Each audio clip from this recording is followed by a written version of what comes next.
Losing a 5v1 feels bad because it shouldn't happen. While we may have already chalked the round up as a win, sometimes we don't follow through and actually win it. There is an explanation, and it's a little deeper than it may seem. Hello everyone, my name is Achax, and this is Why You Choke Rounds. A lot of the time, only one player is required to eliminate another player. Usually, it doesn't take more than 2 players to take out one other player. Rarely are 3 players necessary. So how does one character beat 5? Assuming this player doesn't just regularly beat your entire team by themselves, it's probably bad decision making. Not to be confused with an inability to recognize bad decisions. It sounds like a subtle difference, but the solution to each is very, very different. A lot of players have always been a little dumbfounded by the ability of randoms to make bad decisions. How don't they know what they are doing is a bad decision? The short answer is, they probably actually do know. Think about the guy who rushes in a 4-on-1, dies, and then immediately tells his teammates frantically, don't rush, don't rush, don't rush, don't rush. There is a basic logic that if a good decision is good, you should then make that good decision. But people don't always follow logic, and human beings tend to make bad decisions even when they know they are making a bad decision. How many New Year's resolutions fail within a day? And more specifically to Valorant, how many times have you re-queued for competitive, even knowing you are having an off day? How often have you re-queued even though you were already frustrated? How often have you procrastinated instead of doing something more urgent? Even though these players who are essentially throwing 5v1s know that they shouldn't be pushing on defense or rushing off of site in an afterplant, they still do. And the 2 main culprits are habit and a blinding incorrect perception of reward.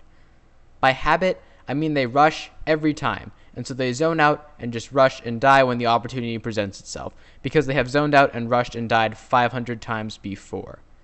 When you say it like that, it sounds like an easy mistake to avoid, but if you do the same thing over and over, your brain starts to automize tasks, whether you ask it to or not. If you are one of these players, what do? It's simple actually. You just play a game, and unrated if you want 0 risk, and you just watch and pay attention to that one thing. Then, when you notice you have an advantage, you just focus on not rushing and instead playing smart.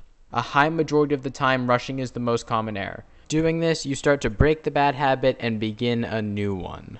You can't break someone else's bad habits for them, but you can develop your own good habits. It's easy to blame others for losing a 5v1, and you're probably right. But if you want to win, focusing on others is going to largely be a waste of time because how much you can control them is limited. The second one I mentioned is blinding incorrect perception of reward. A lot of players are overcommitted to fragging in Valorant, which is interesting because the point of competitive is to win, and the method of winning the game is winning the most rounds, not getting more frags than the other team. It's like giving up free jump shots so that you can only stylishly dunk in a basketball game. It doesn't make sense, and it's a great strategy to lose. You have to ask yourself a question, which is, why are you trying to frag someone if you give up a certain round and risk losing that round and the game altogether?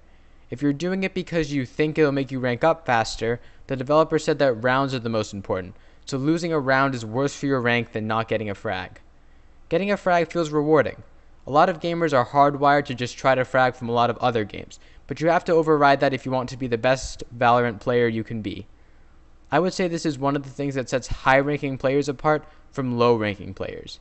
It influences more decisions than you would initially think. A lot of players are constantly trying to prove that they are the best player on the server and judge their value by high kill games. Something you'll notice as you look at higher level athletes and higher level players is they tend to be more kind. These players know they are good, so they don't need to prove it or remind you. They'll just ace with no ill will. That's definitely a good trait to have, and in the end, being at a higher rank by winning more rounds proves you to be a better player than one more frag in one more game, which really puts it in perspective. We can all improve our mentality and learn to follow through on our good decisions a little bit more. You may not be able to stop a player from defeating 4 of your teammates who made a poor decision, but you can stop that clutch in its tracks. This is definitely a video you could benefit from by sharing it with your friends and teammates so that they know not to make these errors, and you guys can win more rounds and more games on your journey up the ladder. I hope you found some value in this video. Best of luck everyone, and have a great day.